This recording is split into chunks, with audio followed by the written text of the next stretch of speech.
Assalamualaikum warahmatullahi wabarakatuh. Alhamdulillahirabbil alamin.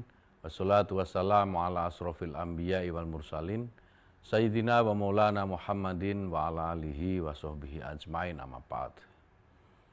Yang terhormat pimpinan Pondok Pesantren Zawiyah Tarekat Tijaniyah Samarang, Garut. Yang saya hormati para masyayikh dan alim ulama Tarekat Tijani. Yang saya hormati segenap panitia haul, hadirin sekalian, para tamu undangan yang berbahagia.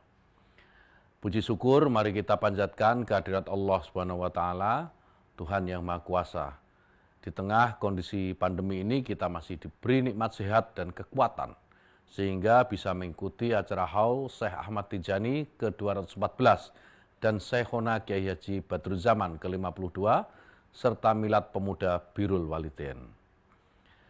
Hadirin sekalian yang saya hormati, sebagaimana kita ketahui bahwa Tarekat Tijaniyah masuk ke Indonesia sekitar tahun 1920-an oleh Syekh Ali bin Abdullah At-Thayyib Az-Zahiri dan Syekh Abdul Hamid Al-Futi.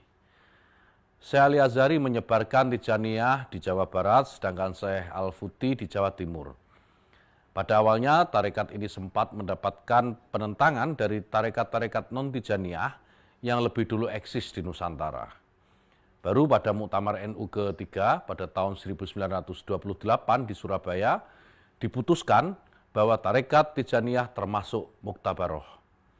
Kemudian diperkuat kembali pada Muktamar NU ke-6 tahun 1931 di Cirebon. Perkembangan tarekat Tijaniyah sejak pertama kali disebarkan oleh Kiai Haji Badruzzaman pada tahun 1935 mengalami perkembangan yang sangat pesat dan berjalan dengan mulus tanpa pertentangan dari golongan non-Tijaniyah. Bahkan sejak kedatangannya, gerakan tarekat Tijaniyah ini mulai bersentuhan dengan pergerakan nasional untuk menentang pemerintahan kolonial Belanda.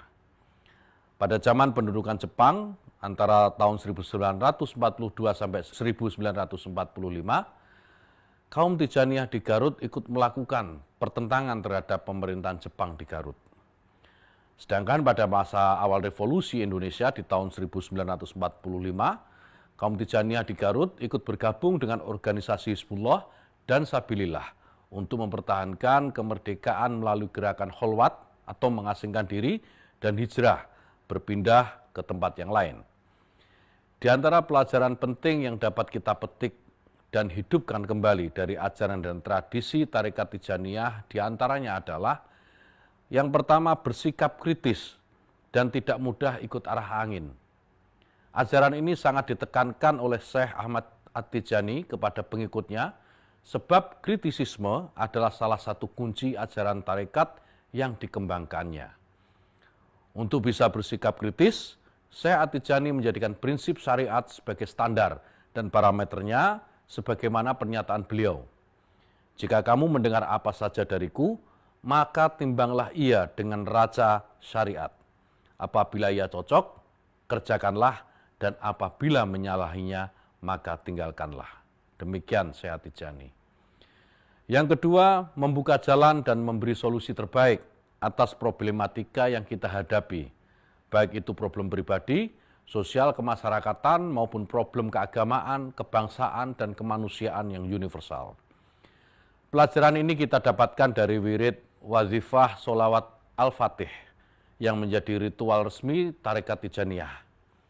Sholawat Al-Fatih memberikan pelajaran bahwa kehadiran Nabi Muhammad dan termasuk umatnya, khususnya jemaah tarekat Tijaniyah, harus mampu memberi jalan keluar menjadi problem solver bagi permasalahan-permasalahan yang dihadapi sesamanya. Yang ketiga, menebar cinta kasih kepada sesama dan semesta. Pelajaran ini kita dapatkan dari wirid wazifah sholawat Jauharatul Kamal, di mana substansi sholawat ini mengajarkan tentang pentingnya menebar rahmat dan kasih sayang.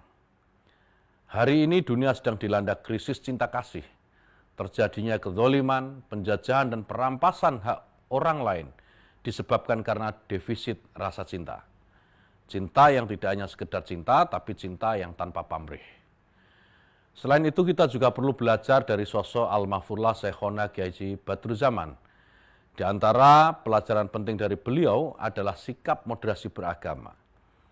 Beliau mengajarkan kepada kita tentang moderasi antara penggunaan akal dan hati, antara rasionalitas dan spiritualitas. Inilah praktek moderasi yang diwariskan oleh Kiai Haji Badruzzaman kepada kita semua. Beliau mampu memadukan antara kekuatan rasionalitas dan spiritualitas dalam waktu yang bersamaan. Hadirin yang saya hormati, hari ini bangsa kita membutuhkan model-model moderasi seperti yang dicontohkan oleh Almarhum Kiai Haji Badruzzaman. Karena problem keagamaan dan kebangsaan tidak cukup diselesaikan hanya dengan menggunakan satu pendekatan saja, tapi butuh integrasi dan interkoneksi antar beragam pendekatan. Semakin banyak aspek yang dilibatkan dalam mencari solusi atas problematika yang dihadapi, maka rumusan solusi atas problematika yang kita hadapi akan semakin baik dan bijak.